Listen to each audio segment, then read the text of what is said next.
გამარჯობა მეგობრებო, ეს არის რიგით ალბათ მეოთხე ვიდეო, რაც ნიშნავს, რომ თქვენ შეგიძლიათ ყველაფრის სწავლა ონლაინ სრულად უფასოდ. არავინ არ გჭირდებათ. თავარია უბრალოდ იცოდოთ, რომ სწორად მოძებნოთ სწორი ინფორმაცია. დღევანდელ ვიდეოში აგიხსნით, თუ როგორ უნდა შექმნათ ბიზნეს მენეჯერი, ედს მენეჯერი, როგორ მოაწესრიგოთ ეს ყველაფერი და როგორ მოახდინოთ მათი სინქრონი. რადგან ეს ძალიან მნიშვნელოვანია, თუ რაღაც ხარვეზი იქნება ან არასწორად შექმნილი, შეიძლება პრობლემები შეგექმნათ რეკლამის გაშვების მომენტში. ან რეკლამა ჩვეულებრივად გაუშვათ, მაგრამ ხარვეზი იყოს იმის გამო, რომ არასწორად არის აწყობილი ეს ყველაფერი. ამასთან დაკავშირებით ვიდეო მიდევს, მაგრამ ის უკვე მოძულდა და ეს იქნება ასე ვთქვათ ბოლო, სანამ კიდე რამე დიდი განახლება არ იქნება რის ყურებას დაგჭირდებათ. მოკლედ, რომ შექმნათ ბიზნეს მენეჯერი, საჭირო რომ გადახვიდეთ business.facebook.com-ზე და მოხვდებით ამ განყოფილებაში. თუ თქვენ არანაირი page არ გაქვთ ან ბიზნეს მენეჯერიც არ გაქვთ საერთოდ, მაშინ პირდაპირ რეგისტრაციაზე გადახვალთ. ხოლო თუ გაქვთ და რაღაც კონკრეტული არის აქ მითითებული, ამას უბრალოდ ჩამოშლით და ბოლო არის აი create business portfolio. ამას დააწვევით. აქ უნდა შეიყვანოთ თქვენი ბიზნეს პორტფოლიოს ან ბიზნეს მენეჯერის სახელი, რაც გაგიხარდებათ ის შეიყვანეთ, ამის შეცვლა შემდეგაც შეიძლება, მაგრამ თავარია რომ დასაწყისში იყოს ლათინური ასოებით და პირველი ასო იყოს caps lock-ი. ანუ დიდი ასო. შემდეგ უნდა შეიყვანოთ თქვენი სახელი გვარი, ესეც სისტემაში როგორ გინდათ რომ გამოჩნდეთ და ელფოსტა რითაც Facebook-ზე ხართ რეგისტრირებული. აქ არის ვიტყვი რომ ძალიან კარგი იქნება თუ Gmail-ზე იქნება თქვენი ელფოსტა, რადგან ხშირად სხვა email პროვაიდერებზე როგორც Yahoo არის, არ მოდის ხოლმე დასტურის მესეჯი. მაგრამ მაინც spam folder-ი და სხვა folder-ები გადაამოწვეთ ხოლმე. როდესაც ბიზნეს მენეჯერს ვქნით, დიდი შანსია რომ თქვენ ლიმიტი ამოწურული გქონდეთ იმის მიხედვით, რომ არასოდეს არ გქონიათ შექმნილი და ეს პრობლემა არ არის. სამწუხაროდ გამოსავალი არის რომ support-ს მიწეროთ რომ ლიმიტი აგიწიონ, ან რომელიმე ნათესავი უნდა შეაწუხოთ, გააკეთოთ მასთან და შემდეგ გადმოიბაროთ. ჩემთან როგორც ვიცი ლიმიტი ამოწურულია, მაგრამ ცადოთ. ანუ ესეც მინდა გაჩვენოთ რომ რა ხდება ლიმიტი რომ ამოწურულია. create-ს დავაწვევით და რა თქმა უნდა, მე ლიმიტი მაქვს ამოწურული და მეც ვერ შევქმნი საერთოდ. მაგრამ საბედნიეროდ მე მაქვს ერთი ბიზნეს მენეჯერი, სუფთა ბიზნეს მენეჯერი, რომელზეც ახლა ვიწყებ მუშაობას და მაგის მაგალითზე აგისით ყველაფერს. create გლაქს რომ დააწვევოდით ბიზნეს მენეჯერი ახალი გაიხსნებოდა პირდაპირ და საჭირო იქნებოდა რომ თქვენ დასტური გაგეკეთებინათ ელფოსტის საშუალებით. ეხლა მე გავხსნი იმ ბიზნეს მენეჯერს, რომელზეც უნდა აგიხსნათ, აი ეს არის ის ბიზნეს მენეჯერი.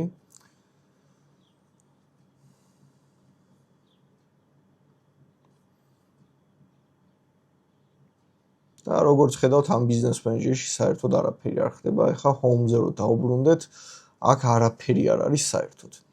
პირველი რაც უნდა გავაკეთოთ, არის რომ გადავიდეთ ეგრეთ წოდებულ ბიზნეს setting-ებში, სადაც გადასვლა შეიძლება აი აქედან, go to settings დააწვევით და თქვენ მოხვდებით უკვე სისტემაში, საიდანაც უნდა განახორციელოთ ეს ყველაფერი. პირველ რიგში თქვენ უნდა გადახვიდეთ page-ის განყოფილებაში, თქვენ უნდა უკვე გქონდეთ შექმნილი Facebook page-ი და უნდა დააწვეთ add existing Facebook page. რის საშუალებითაც თქვენ უბრალოდ აქ სახელს ჩაწერთ ან ამ კონკრეტული გვერდის ლინკს ჩაწერთ და შემდგომ მიაბავთ ამ ბიზნეს მენეჯერზე. საქართველოში ზოგადად ყველაზე დიდი პრობლემა არის, რომ ბიზნეს მენეჯერს ვერ აბავენ, იმიტომ რომ ეს ბიზნეს მენეჯერი უკვე ეს გვერდი უბრალოდ ჩამულია სხვა ბიზნეს მენეჯერზე და ძალიან ხშირად არ იციან თუ ვინ შექმნა და ეს ძალიან დიდ პრობლემას ქმნის. ამიტომ დარწმუნდით, რომ თქვენი გვერდი არ არის ჩამული სხვა ბიზნესზე. ეს რომ გადაამოწმოთ, მოდით ჯერ ამას გაჩვენებთ. გადავიდეთ მაგალითად, რა ვიცი, ნახოთ რამე კონკრეტული page-ი. აი ტესტი ვნახოთ. როდესაც თქვენ გვერდზე გადახვალთ როგორც ადმინი, აქ არის professional dashboard-ი, აქ შეხვალთ. all tools აირჩევთ და თქვენ უნდა იპოვოთ აქ page access-ი. აი page access-ი. page access-ში როდესაც შეხვალთ, აქ ნახავთ ვინ არიან ადმინები და რამე ბიზნესი არის თუ არა ჩამული ეს page. და კი ბატონო, ბიზნესმენის სახელად აიდეას ჩამოვლია ეს გვერდი. თუ თქვენ ამაზე წვდომა არ გაქვთ, ამ page-ს ვერ ჩახსნით მაქედან და ეს არის ძალიან კრიტიკული და მნიშვნელოვანი, რომ აუცილებლად იცოდეთ. დაუბრუნეთ ჩვენ setting-ებს. როდესაც გვერდს მიავალთ, თქვენ უნდა გადახვიდეთ შემდგომ ad account-ში და შექმნათ სარეკლამო ანგარიში. Create new ad account-ი და აქ უნდა დაარქვათ სახელი. როდესაც დაარქვათ სახელს, ამის შეცვლად შეიძლება არანაირი მნიშვნელობა არ აქვს. ყველაზე კრიტიკული რაც არის, უნდა აიჩიოთ სწორი დროის ზონა. და რატო? თუ თქვენ საქართველოში უშვებთ რეკლამებს, ანუ ქართული ბაზარი არის თქვენი ასე ვთქვათ მიზანი, ამ შემთხვევაში დროის ზონა უნდა იყოს +4 აუცილებლად. და თუ სხვა დროის ზონას მიუთითებთ, მაგალითად -7 იქნება, ან ზოგადად ისე დროის ზონას მიუთითებთ, სადაც აცდენა იქნება 3 საათზე მეტი, მაშინ თქვენ რეკლამებს პრობლემა შეექმნება და რატო? რეკლამები 12 საათში ერთხელ რეფრეშდებიან, 12 საათიან ციკლს გადიან. და როდესაც თქვენ არასწორად გაქვთ დროის ზონა მითითებული, თქვენი რეკლამა შესაძლოა ისე დროს დარეფრეშდეს, როდესაც პირიქით აქტიურ მდგომარეობაში უნდა იმყოფებოდეს. ამიტომ გაითვალისწინეთ, რომ დიდი შანსია დროის ზონის პრობლემა იყოს. სამწუხაროდ, არსებულ ads manager-ზე დროის ზონის შეცვლის უფლება აღარ გვაქვს, ერთადერთი გამოსავალია, რომ ახალი შექმნათ. შემდეგ არის ვალუტა, რაც გაგიხარდებათ იმას მიუთითებთ, მაგრამ ჩვენთან ხშირად დოლარს ან ევროს უთითებენ ხოლმე. შემდეგ next მისცემთ. აქ უნდა აიჩიოთ თუ რისთვის ვქნით ამ სარეკლამო ანგარიშს, თუ თქვენი ბიზნესისთვის ვქნით, რა თქმა უნდა, my business-ი, თუ როგორც სააგენტო ისე გინათ, რომ სხვას მოემსახუროთ თქვენი სარეკლამო ანგარიში, მაშინ მეორეს აიჩიოთ. ჩვენ შემთხვევაში პირველი გვინდა, აქვე თანხმებით, create-ს ვაწვევით და ველოდებით რამოდენიმე წამი. სარეკლამო ანგარიში შეიქმნა. აქ მივცემთ done. შემდეგ უნდა გადავიდეთ data source-ში და data source-ში ჩვენ უნდა ავიჩიოთ dataset-ები და pixel-ები, რომ შევქმნათ pixel-ი. ამისთვის ads დავაწვევით და დავარქვევთ რაც გაგვიხარდება იმას სახელს. ეს არის request-ი, რომ conversion API-ზე მოგვივიდეს demo ინფორმაცია და გამოყენების უფლება, მაგრამ ჯერჯერობით ამ ვიდეოში მაგაზე არ ვისაუბრებთ და გიჩვენოთ, რომ ჯერჯერობით ეს არ მონიშნოთ. pixel-საც რასაც გინა იმას დაარქმევთ development-ს დავარქვევ ამ შემთხვევაში ამ ინფორმაციას ვერ ხედავს და ჩვენი pixel-ი შეიქმნა. შეგვიძლია რა თქმა უნდა events manager-ში გადავიდეთ კიდე დამატებით და შევხედოთ ჩვენს pixel-ს. აი აქედან ხდება უკვე pixel-ის დაყენება და ბარემ ამასაც გაჩვენებთ. setup meta pixel-ს დააწვევით, install code manually, ამას აირჩევთ. აი ამ კოდს დააკოპირებთ და გაუგზავნით თქვენს developers. ან თუ თქვენ ერკვევით, ასე ვთქვათ, ვებსაიტის კოდამდე წვდომა გაქვთ და იცით, რომ თავდაყირ არაფერს არ დააყენებთ, მაშინ თქვენ თვითონ ჩასვით HTML კოდის head-ის ნაწილში უნდა ჩასვათ ეს კოდი. შემდეგ გადახვიდეთ შემდეგზე და უკვე pixel-იც გააქტიურდება. pixel-თან დაკავშირებით სხვა ვიდეოსაც ჩავწერ აუცილებლად. შემდეგ რაც უნდა გააკეთოთ, უნდა დაბრუნდეთ people-ში და აქ არიან ადამიანები, ადმინები, ასე ვთქვათ, რომლებსაც გარკვეულ თულებამდე აქვს წვდომა. მე რადგან page-ი დავამატე სარეკლამო ანგარიში შევქმნით ამავდროულად pixel-ი, საჭირო ამაზე მე წვდომა მივიღო. ამისთვის უნდა დავაწვევთ ჩვენს თავს და assign assets მივაწვევთ, იმიტომ რომ ეხა business asset-ებს რო უყურებთ, მარტო არის რომ სარეკლამო ანგარიშზე მაქვს წვდომა. assign assets რომ მისცემთ, თქვენ კიდევ ერთხელ მონიშნავთ თქვენ სარეკლამო ანგარიშს და გადახვალ dataset-ში. რამე თუ იქნება, ამ ჩემ შემთხვევაში მარტო pixel-ი მაქვს და მეტი სხვა არაფერი, მაგრამ ყველაფერს უნდა დაურიოთ და assign assets მისცეთ. რომ კიდევ ერთხელ მიიპაროთ ეს ყველაფერი. ეხლა ჩემს სახელს რო ვაწვევი, აქ გამოჩნდა რომ მე pixel-ზე მაქვს წვდომა და dataset-ზე მაქვს წვდომა. შეიძლება დაგაბნიოთ pixel-ის განყოფილებაში არაფერია, ძალიან მალე ეს გაუქმდება და dataset-ი იგივე pixel-ი იქნება. შემდეგ როგორ მოვიწვიოთ ზოგადად admin-ი.